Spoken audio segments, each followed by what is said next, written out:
done with school for the 2021-2022 school year, and today I'm going to bring you some of my reflections on this year, and let's talk about it.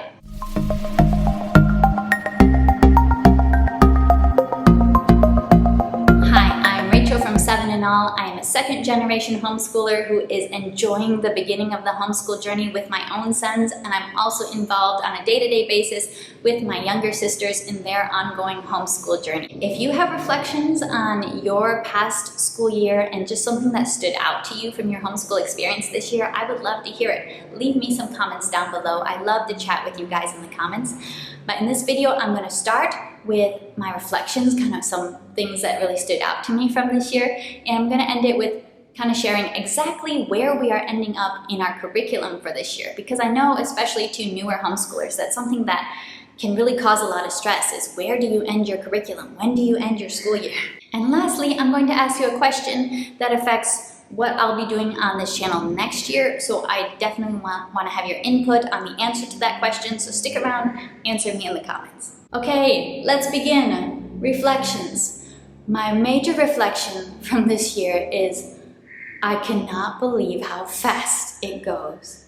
I cannot believe how fast kids grow up, how fast they change, and it's like, you know, I'm homeschooling, I'm with them every day, 7 days a week, and still they grow up faster than you would expect. Like, how? How does this happen? You know, it's very common to say in homeschool, you know, childhood, you've got all of childhood to do all these things, you know, like you can kind of slow down, take your time. But the kids are on a race, and that's actually something my mom tends to say is like, actually childhood is short. She's saying this as someone who's had 6 of her kids. 6 of her 8 kids are grown and flown. She's like, it went by. Sorry. My mom says, it went by so fast. I'm at the beginning of my parenting journey, and so you don't really know until you know. Some of those things you don't know until you experience it. Oh man, it goes by fast. These kids grow up. So nobody warned me specifically about the 3 to 4-year-old change, that you go from a toddler to having a kid. And that kind of blindsided me a little bit, because if you watch my videos from last year, I am all about preschool. I am all about the value of having some structured learning in the day, some valuable quality time snuggled up with your kid, reading books, practicing life skills, practicing motor skills. I said in multiple videos, in my preschool philosophy, I'm very pro preschool. What I am not pro is making preschool all about letters and numbers. I actually don't think that that should be the focus of early preschool at all. I think it should be working on story comprehension, building vocabulary and language skills, especially as a bilingual family. We've been working on 2 languages. I think it needs to be about life skills, just basic life skills in relationships, as well as around the house, as well as, you know, just motor skills, learning to ride a bike, you know, all these really foundational things. I think if you work well on those foundational things, on the just reading stories, talking about the stories, bringing up concepts about life, like about, you know, healthy food and unhealthy foods, and talk about vitamins, and, you know, you can have conversations about all sorts of things with your little kids, and they drink it in and they learn so much. So that is my philosophy of preschool, that it's not about, I'm very pro preschool, but I don't think preschool is primarily about letters and numbers. That's what I talked a lot about when my son just turned 3, when we were just starting preschool. The problem was I didn't realize how fast everything changed. And he was actually ready for letters and numbers before I was ready for letters and numbers. So we started off this year going strong with Purely Preschool, Puramente Preescolar, the Spanish version of Purely Preschool. And with our Gentle and Classical Preschool, we started off that once we got back from our summer trip, so in August. And we did our Christmas study in December, and it was all great. And then it was basically around January that he started writing all the letters of the alphabet. Now I have to tell you, I didn't really teach him how to write the letters of the alphabet, and to this day I would not say that he writes them all correctly or perfectly, and he does forget how to write certain letters, but he just had this self-motivated idea that I'm just going to start writing letters all the time. And so he did. And then he started writing numbers all the time. And then he was like, I want to add. And then we started adding things. And now he's telling me 3 + 3 = 6, Mommy. I'm like, yes, okay. And now he's sounding out words like, hey, book at. He's not at reading yet, but he's just like saying a lot of sounds of all the letters. And back in January, when he first started doing all this stuff, my mom's like, hey, he needs to start Matthew C. Primer. And she's like, hey, I think you should start doing some basic phonics with him. And I'm like, no, he's not ready. I'm still working on getting Alphabet Adventures done. When it's done, then he'll be ready. You know, he's still 3. He wasn't even 4 yet. You know, hey, you know, we take our time. You know, all the homeschool Instagrammers say, don't rush it. And she's like, he's passing you. And now my mom says, like 5 months later, when I'm finally being like, oh, yeah, we started Alphabet Adventures too late because I'm doing all these weeks with him. And he's like, oh yeah, I know good.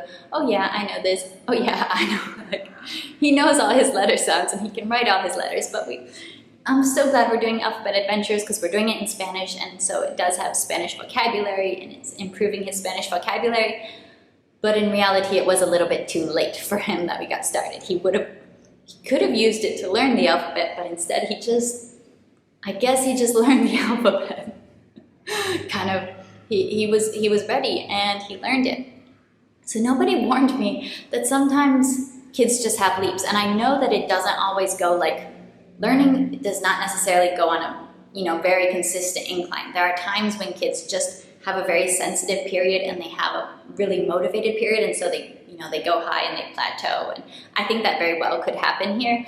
But I had no idea it was going to happen like from a few months before he turned 4 to a couple months after he turned 4 is where we're at right now, that things would go so fast. So that's my main reflection is you can plan all you want, and your kid's learning pace, regardless of what you plan, is going to go at that pace. And you be aware of that learning thing, that there very well can be times when, you know, they're just really motivated, they're interested, they're having some kind of mental developmental leap. And there probably will be other times where it goes a lot flatter, this curve.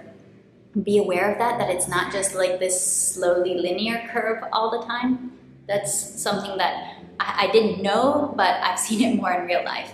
And I do see the value of when somebody's really motivated in a topic, let them learn it. You know, if someone's really motivated in a skill, don't hold them back. You know, if I'm going to listen to all the experts that say your kids should not be writing at 3 years old, at 4 years old, then I'm going to be stopping him from doing something he loves to do, which is just write numbers and letters on everything. And he'll like always be writing. He's figured out that words are usually 3 letters, so he'll a lot of times write 3 letters.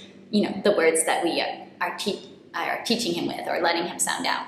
He'll write 3 letters on a piece of paper, and then he'll ask me if it's a word. And sometimes it is, sometimes it's not. A lot of times it's not. But he's just been able to make so many connections. He's made connections of, oh, you know, I see a dot at the end of the sentence. Yes, that's a period. You know, I was not expecting to discuss punctuation with a 4-year-old.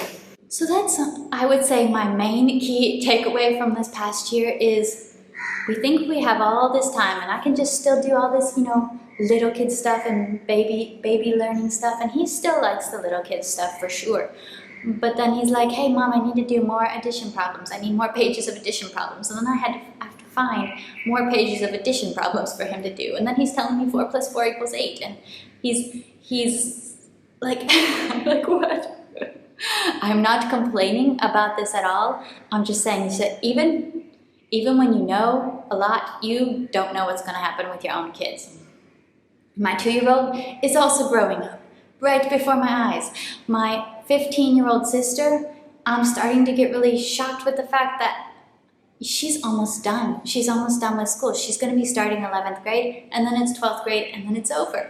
Not life is over, you know, but this childhood stage will be over in a very short amount of time. So it makes me really grateful for homeschool, that I get to spend it with them. You know, if it weren't for homeschool, my sister would not have been at home all these years, that I could have seen her every day. If it weren't for homeschool, my oldest son, even if I wasn't homeschooling, I would still be keeping him home at this age. But a lot of kids his age are in a preschool already in this whole past year of homeschool. He would have been in a preschool if he were like a lot of other kids in a lot of other families. So I'm grateful for the gift of time, because man, these kids, they grow up fast. Now, as far as where are we ending our school year, we went into June because we're taking a long extended summer break off. We're going to be doing extended travel. We wanted to basically go with our school right up until we left. Then we'll be taking our long break, and then we'll be starting back into the school year a little bit late into the fall. So if you want to see our curriculum picks videos for pre-K, for 6th grade, and for 11th grade, I will link them. I'll probably put them in the description down below. Those picks for 11th grade and 6th grade, we haven't really started any of their picks yet, because my sisters, they're older, they have more schoolwork to do. They've just been focusing on finishing all their work, getting to the point where they're leaving, and then they will start all that new work late in the fall when they come back. And it's not going to be exactly on the school year schedule at all, but we're lifelong homeschoolers and we don't really care about that. It'll be fine. It all works out fine. A lot of homeschoolers stress about this when you're newer to the lifestyle, but we know you can have a really excellent education whether or not you finish your courses in May and start your new ones in August. Doesn't really matter ultimately, but you got to know yourself and what works for you and for your family. But for us, we know it. We're totally cool with it. So the one subject that my 11th grade sister has started is her health. She knew that would be a really hefty course, so she just went ahead and added that into her daily routine. So her science health subject that she's taking, she added that into what she's doing.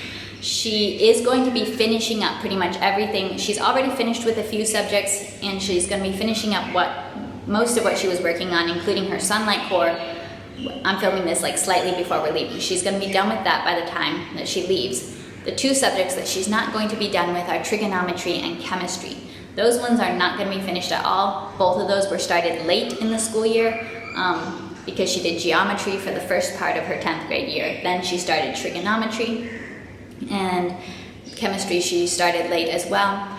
She is not going to be bringing those heavy books with her, but she does plan during their extended summer to do a little bit of work on Khan Academy in both trigonometry and chemistry, just to keep her skills sharp.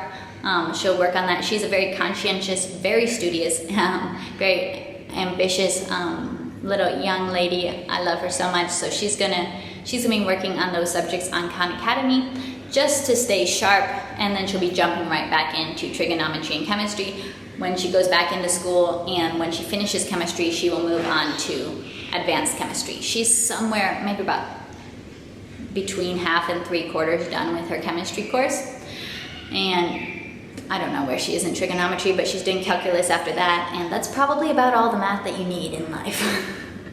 Maybe more. The 6th grader is pretty much going to be just totally done with all her courses. The only one that might have a little bit extra will be Story of the World, but they have progressed through that very quickly because they started that late in the year, and they're just trying to basically do the whole course and then start Story of the World Volume 2 when they come back. For my pre-K son, I had started a lot of those new curriculum for him already before even the video released, I think, for the pre-K curriculum choices.